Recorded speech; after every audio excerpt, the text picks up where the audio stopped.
오늘의 말씀은 출애굽기 24장 4절에서 11절까지 말씀입니다.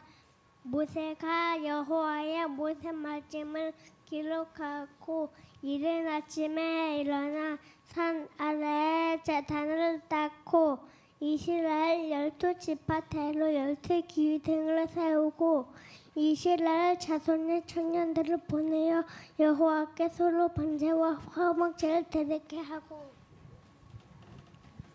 모세가 피를 가지고 파는 제단에 뿌리고 언약서를 가져다가 백성에게 낭독하여 듣게 하니 그들이 이르되 여호와의 모든 말씀을 우리가 증언하리이다. 모세가 그 피를 가지고 백성에게 뿌리며 이르되 이는 여호와께서 이 모든 말씀을 대하여 너희와 세우신 언약의 피니라. 모세와 아론과 나답과 아비후와 이스라엘 장로 70인이 올라가서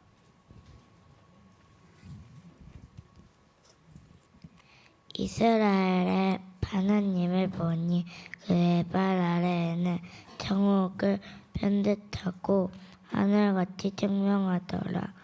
하나님이 이스라엘 자손들의 존귀한 자들에게 손을 대지 아니하셨고 그들은 하나님을 뵙고 먹고 마셨더라. 아멘. 하나님의 말씀입니다. 어느 해에 설 명절을 며칠 앞두고 제 외할머니가 식혜를 만드셨어요. 그 식혜를 만든 날 저녁에 온 가족이 식탁 앞에 앉았을 때 우리 외할머님이 저희 어린 그때 초등학교 되게 저학년이었던 것 같은데 저희들에게 식혜 만드는 레시피를 가르쳐 주셨습니다. 저희들에게. 저는 식혜를 한 번도 만들어 본 적이 없지만 그 식탁에서 들었던 외할머니의 말씀이 평생 잊혀지지가 않아요. 식혜를 맛있게 만드는 법 1번 생강을 넣어야 된다. 생강을 넣어서 맛을 내는 거예요. 많이 넣어도 안 되고 적게 넣어도 안 되고 적당히 넣어야 돼요. 2번 식혜는요 맑은 물을 보면서 먹어야 맛있대요. 그래서 우리 할머니 뭐라고 그랬냐면 주물주물해서 채로 치면 이게 뿌여요. 엿기름. 근데 가만히 시간이 지나면 가라앉아요. 살짝 건져내는 거예요. 4번 정도 반복을 하면 맑은 식혜를 얻을 수 있다. 3번째, 삭힌 밥알을 따로 보관해 놨다가 식혜를 내갈 때에 그 위에다 띄우는 거예요. 그러면 식혜 밥알이 떠 있는 거예요. 잔 몇 개 하고 띄워 놓으면 보기도 좋고 맛도 있고 멋도 있다. 가르쳐 주셨어요. 저는 한 번도 식혜를 만들어 본 적이 없지만 목사이다 보니까 신방을 가다 보면 우리 성도님들이 저에게 식혜를 많이 주십니다. 그럼 자동적으로 우리 외할머니 말씀이 생각이 나요. 먹자마자 생강이 들어갔는가 안 들어갔는가 판별을 합니다. 식혜 색깔이 뿌연가 맑은가를 판별을 합니다. 식혜 밥알이 깔아져 있는가 떠 있는가를 판별을 합니다. 이거 어쩔 수가 없어요. 왜냐면 제가 식혜를 무조건 다 맛있게 먹거든요. 하다못해 비락식혜도 맛있으니까. 그렇지만 우리 외할머니가 식탁에서 가르쳐 주신 그 식혜 레시피가 머릿속에 있기 때문에요. 그게 항상 기억이 나요. 외할머니는 밥상에서 식사 예절도 가르쳐 주셨어요. 아침에 밥을 비벼 먹으면 싸우니까 밥을 비벼 먹지 말아라. 옛날 어렸을 때는 콩나물을 그렇게 많이 먹었는데요. 콩나물이 나오면 비벼 먹고 싶잖아요. 못 비벼 먹게 해요. 그리고 밥을 먹을 때 수저로 밥을 먹을 때 이로 긁어 먹으면 복이 달아난대요. 그래서 꼭 입술을 오므려 가지고 입술로 긁어 먹으라는 거예요. 뜨거 죽겠구만. 예. 그렇지만 그렇게 먹어야 된다고 배웠기 때문에 그 식사 예절을 배워서 제가 지금까지도 식사를 하고 있습니다. 식탁 교육은 여러분 참 중요합니다. 그래서 오늘이 어린이 주일인데요. 교회 학교 아이들을 전부 다 데리고 오라고 그랬어요. 그리고 여기 오늘 성찬식 하잖아요. 이거는 주님의 식탁이에요. 예수님이 밥상을 차려놓고 우리에게 먹여주시는 거예요. 이 식탁에서 아이들에게 제가 식탁 교육을 하려고 합니다. 올해는 우리가 송구 영신 예배, 부활주일, 어린이 주일, 오늘까지 이제 3번째인데요. 앞으로 맥주 감사주일, 그 다음에 추수 감사주일, 성탄절, 앞으로 3번 더 남았어요. 6번 올해는 성찬 예식을 할 거고요. 내년부터는 매월 첫째 주일에는 성찬 예식을 할 겁니다. 이 성찬 예식이 여러분 우리 신앙생활에서 굉장히 중요한 식탁입니다. 왜? 예수님이 우리에게 밥상을 차려줘요. 먹고 싶어요? 안 먹고 싶어요? 저는 우리 외할머니의 밥상을 지금도 먹고 싶어요. 예수님이 우리에게 밥상을 차려주십니다. 그럼 이 밥상을 여러분 자주 드셔야 돼요.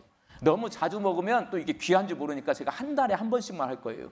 한 달에 한 번. 이 성찬 예식에 참여해서 이 밥상이 도대체 어떤 밥상인가, 그 의미를 기억하는 게 굉장히 중요한데, 저는 이 아이들을 이 밥상이 어떤 밥상인지를 어렸을 때부터 알게 해서 자라나게 할 거예요. 그래서 책을 찾아봤더니 미국의 신학자이고 미국의 목사님이신 윌러몬이라고 하는 목사님이 계세요. 이 목사님이 책을 하나 쓰셨는데 목회를 하면서 성찬의 의미를 연구해가지고 한 편의 설교를 10편을 저기다 넣어놨어요. 그러면 성찬식이 얼마나 이게 풍성한 하나님의 은혜인가를 알 수 있어요. 제가 오늘 일과를 가지고 설교할 겁니다. 앞으로 계속해서 이 아이들에게 저 책을 기준으로 해서 성찬의 의미가 뭔지를 계속해서 모일 때마다 할 거예요. 데리고 나들이 가지 마시고 오세요. 주님의 식탁으로. 나가서 햄버거 먹으면 애들 건강 나빠져요. 당뇨병 생기니까 교회에 오셔서 하나님께서, 우리 주님께서 이 아이들에게 주는 식탁에 우리 부모님들 같이 참여하시기 바랍니다. 아멘을 안 하시네요? 네. 이게 맥도날드 햄버거보다 훨씬 맛있는 거예요. 네. 예수님이 차려주신 식탁이다. 성찬식을 이해하잖아요. 그럼 성경이 어떻게 보이냐? 곳곳에 하나님의 식탁이 보입니다. 오늘 본문 말씀이 신의 산 언약이라고 하는 제목이 붙어 있는데, 오늘 본문 말씀 속에서도 하나님이 차려주신 식탁이 있어요. 오늘 보면 11절 말씀이에요. 하나님이 이스라엘 자손들의 존귀한 자들에게 손을 대지 아니하셨고 그들은 하나님을 뵙고 먹고 마셨더라. 하나님을 보면서 먹고 마셨어요. 여러분, 밥상입니다. 신의 산 언약은 모세와 이스라엘 백성들이 하나님을 만나 뵈요. 신의 산에 하나님이 임재하셨거든요. 모세는 그 신의 산에 올라가서 하나님 앞에 두려워 떨며 엎드렸고요. 이스라엘 백성들은 두려워가지고 그 구름이 둘러싸인 천둥번개같이는 신의 산을 감히 올려다보지 못했어요. 그 하나님의 임재하심 앞에 이스라엘 백성들이 모세가 십계명 돌판을 받기 전에 약속, 언약식을 하는 게 오늘 신의 산 언약입니다. 이게 식탁이에요. 그때 밥을 먹으면서 하나님하고 약속을 하는데, 그때 밥을 왜 먹냐면 화목제라고 하는 제사를 드려요. 화목제사를 드릴 때에 이 사람들이 그 화목제물은 나눠서 먹을 수 있거든요. 하나님 앞에 제사를 드리면서 남은 화목제 음식을 가지고 먹고 마시는 거예요. 그때 모세가 이런 행동을 합니다. 오늘 보면 8절 말씀이에요. 모세가 그 피를 가지고 백성에게 뿌리며 이르되 이는 여호와께서 이 모든 말씀에 더하여 너희와 세우신 언약의 피니라. 여러분, 언약의 피, 제가 성찬식을 행할 때마다가 이 잔을 나눠드리면서 이것은 너희를 위한 나의 피, 곧 언약의 피니라 말하고 나눠드리거든요. 똑같습니다. 언약의 피예요. 신의 산 언약은 약속입니다. 누구와의 약속이냐면 하나님과의 약속인 거예요. 그 약속을 하면서 밥을 먹었던 거예요. 근데 여러분, 화목제에서 하나님 앞에서 밥을 먹으려면 양 잡아야 됩니다. 짐승 잡는 거 보셨어요? 저 어렸을 때 저희 옆집 아저씨가 사냥꾼이셨고요. 그 옆집 아저씨가 어느 날 산에 가서 노루를 한 마리 살아있는 채로 잡아오셨어요. 노루 뒷다리가 덫에 걸려가지고 잡힌 채로 왔더라고요. 동네 아저씨들이 다 모였어요. 노루의 이 목 쪽에서 혈관을 잘라내가지고 피를 받아요. 그리고 그 피를 동네 아저씨들이 대접에 따라서 다 마시더라고요. 왜? 노루 피가 그렇게 몸에 좋답니다, 여러분. 그래서 동네 아저씨 다 모여서 노루피를 마셨어요. 그리고 나서 가죽을 벗기고 노루를 이렇게 이제 고기를 다 손질을 해가지고 구울 거 아닙니까? 구우면 여러분 고기 굽는 소리가 들립니다. 굽는 냄새가 납니다. 똑같아요. 어린 양을 잡으면 어린 양의 죽기 전에 고함 소리, 어린 양의 피 비린내, 어린 양의 고기를 굽는 냄새, 고기가 구워지는 소리, 이 모든 것들이 화목제에서 이 식탁 자리에서 있는 거예요, 여러분. 시내산 언약의 식탁 자리는 그런 냄새, 소리, 이런 모든 것들이 포함되어 있는데, 특별히 모세가 그 양의 피를 반절은 제단에 뿌리고 반절은 이스라엘 백성들에게 뿌렸단 말이에요. 평생 잊혀지지 않는, 피는 빨간색이에요. 이 피가 내 몸에 묻는 것과 그다음 그 피비린내 냄새를 평생 잊지 않는데, 왜 잊지 못하도록 하나님이 그런 행동을 하게 하셨냐면 약속이니까. 그럼 이게 무슨 약속일까? 친구들 따라서 합시다. 나는 내 하나님이 되고 너는 내 백성이 되리라. 이 약속이에요.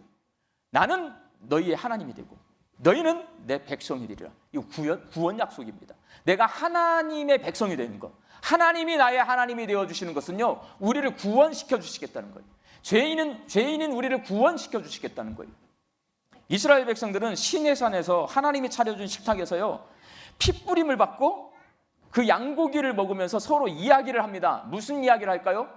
여러분, 어린 양의 피 하면 이스라엘 백성들은 언뜻 생각나는 게 뭐냐면 유월절이에요. 유월절. 예. 유월절 이후로 이스라엘 사람들은 자기 자녀들에게 유월절에 대한 이야기를 합니다.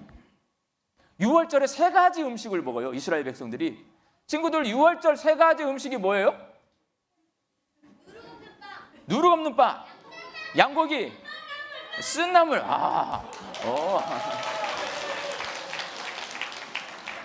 제가 앞으로 아이들이 이 성찬식에 참여할 때 일주일 전에 이렇게 교육을 시킬 거예요. 다 교육시켜가지고 외워갖고 온 거예요. 왜냐하면 공부해야 돼요. 배워야 돼요. 유월절 만찬에는 3가지 음식이 있어요. 쓴나물, 400년 동안 이스라엘에서 노예 생활했습니다. 그걸 잊지 않는 거예요. 죄와 사망 권세에서 내가 허덕이던 그 쓴 고생, 쓴나물이에요. 누룩 없는 빵, 딱딱하거든요. 누룩을 넣어야 빵이 이렇게 말랑말랑해요. 누룩이 안 들어가면 딱딱해요. 누룩을 넣어서 부풀릴 시간이 없을 정도로 빨리 빠져나와야 돼요, 이집트에서. 우리가 죄와 사망 권세 아래 있을 때 빠져나올 때는요, 망설이지 않아야 돼요. 돈 걱정, 다른 거 막 걱정하지 말고 무조건 나와야 되는 거예요. 자, 유월절 때 어린 양의 피를 문설주에 발랐습니다. 왜 발랐냐면 그 문설주의 피를 보고 죽음이 넘어갔어요. 그럼 뭘 기억하냐? 양고기를 먹으면서 내 대신 죽은 양이에요. 그 양의 피를 통해서 내가, 이 생명을 통해서 내가 살아나게 된 거예요. 그러면 이 양의 피는 누구 피를 상징하는 거예요? 예수님의 피를 상징하는 거예요. 그러니까 하나님의 식탁에서 이스라엘 백성들은요, 과거에 유월절 때 쓴나물 먹던 거, 무교병 먹던 거, 어린 양을 먹던 거 기억하면서, 하나님이 우리에게 너의 하나님이 되어주신다고 약속하셨고 내가 하나님의 백성이 되어주신다고 약속하셨는데, 유월절날 하나님이 그 약속을 지켜주셔서 우리가 지금 오늘 여기 가나안 땅에 살고 있지, 이 광야로 나왔지, 이걸 기억하는 거예요. 그 기억을 되새기게 하는 게 이 시내산 식탁이고 언약인 겁니다. 사랑하는 광주 양림교회 성도 여러분, 오늘 우리는 주님의 식탁에 있습니다. 예수님은요, 하나님이십니다. 하나님이 답답하니까, 사람들이 죄를 짓고 죄인인 사람들이 하나님의 말을 아무리 선지자를 보내도 들어주지 않으니까요, 하나님이 인간의 몸을 직접 입고 이 땅에 내려오셨습니다. 그분이 예수님이에요. 그 예수님이 돌아가시기 전날 밤에 마지막 제자들과 식사를 하시면서 다시 식탁을 차려놓은 것이에요. 예수님이 그 식탁 자리에서 뭐라고 말씀하시냐면, 이것은 너희를 위한 내 몸이다. 이것은 너희를 위하여 흘린 내 피, 언약의 피다. 이 말은 예수님은, 구약시대의 하나님은 이스라엘 백성들과의 언약을 지켜서 이집트의 노예 생활에서 구원해 주셨어요. 가나안 땅에 들어가게 해주셨어요. 약속 지켰습니다. 그럼 이 식탁은 어떤 식탁이냐면, 나 약속 지켰다, 너 약속 지켜라. 내가 너희의 하나님이 되어줬으니 너희들은 내 백성이 되어겠다는 그 약속을 지켜라, 기억하는 식탁이에요. 예수님의 만찬은요, 어떤 기억을 떠올리냐면, 내가 죄와 사망 권세에 살았잖아요. 우리가 죄인이에요. 그 죄인을 예수님이 십자가에서 구원해 주셨어요? 구원해 주지 않았어요? 구원해 주셨어요. 그걸 믿기 때문에 우리가 이 자리에 앉아 있는 거예요, 여러분. 예수님은 이 성찬식을 통해서 우리가 그걸 기억하게 하는 거예요. 하나님께서는 예수님을 통해서 구원의 약속을 지키셨습니다. 그럼 나 약속 지켜야 돼요? 안 지켜야 돼요? 지켜야 돼요. 나는 하나님의 자녀로 살겠다는 약속을 지켜야 됩니다. 어떻게 지킬 수 있을까요? 간단합니다. 구원은요, 다른 게 아니에요, 여러분. 구원은 내가 잘 먹고 잘 사는 거 아닙니다. 내 병이 고침받는 거 아니에요, 여러분. 구원이라고 하는 것은 하나님이 주인이심을, 왕이심을 몰랐던 내가 하나님이 왕이고 주인이라는 걸 깨닫는 거예요. 그리고 내가 하나님을 왕으로 섬기지 못한 죄인이었다는 것을 깨달은 거예요. 그래서 내가 하나님을 왕으로 섬기는 자리로 다시 돌아가는 게 구원입니다, 여러분. 하나님은 우리의 주인 되셔서 우리를 구원해 주셨어요. 우리의 왕이 되어 주셨어요. 그러면 나는 약속을 지켜야 돼요. 하나님이 왕 되심을 인정하고 하나님을 왕으로 섬기면 되는데 어떻게 하면 섬길 수 있냐? 하나님 말씀에 순종하는 겁니다. 우리의 왕이신 하나님은요, 얼마나 멋진 하나님이시냐면 자기가 우리 인간들에게 바라는 모든 것들을 성경에 기록해 놓았습니다. 그거를 내가 하나님의 말씀으로 받아들이고 그 말씀을 지키면서 사는 것이 그 구원의 약속을 내가 지키는 거예요. 우리 광주 양림교회 성도들이 오늘 신의 산 언약은 구원의 하나님의 약속, 내가 구원받은 자녀로 살겠다는 그 약속을 기억하고 지키겠다고 다짐하는 식탁인 것처럼 오늘 여러분들이 앞으로 곧 성찬식을 할 텐데 이 성찬의 자리는 예수님 앞에서 예수님의 살과 피를 먹고 마시면서 주님이 나의 왕이십니다. 주인이십니다. 다시 한번 기억하는 시간이고요. 주님을 앞으로 주인으로 모시고 살겠습니다. 다시 한번 약속을 기억하고 다짐하는 시간입니다. 이 성찬 예식을 통해 여기에 모여있는 모든 성도들이 예수님을 왕으로 섬기고 예수님 말씀에 순종하면서 예수님의 자녀로 살아가는 삶을 살아내시기를 예수님의 이름으로 축원합니다. 기도하겠습니다. 언약의 식탁에서 나는 내 하나님이 되고 너희는 내 백성이 되리라는 구원의 약속을 기억하게 하시는 하나님, 오늘 예수님께서 초대해 주신 이 주님의 식탁 앞에 앉은 저희들이 예수님의 살과 피를 먹고 마시며 하나님의 구원 약속을 기억하게 하여 주옵소서. 예수님의 이름으로 기도하옵나이다. 아멘.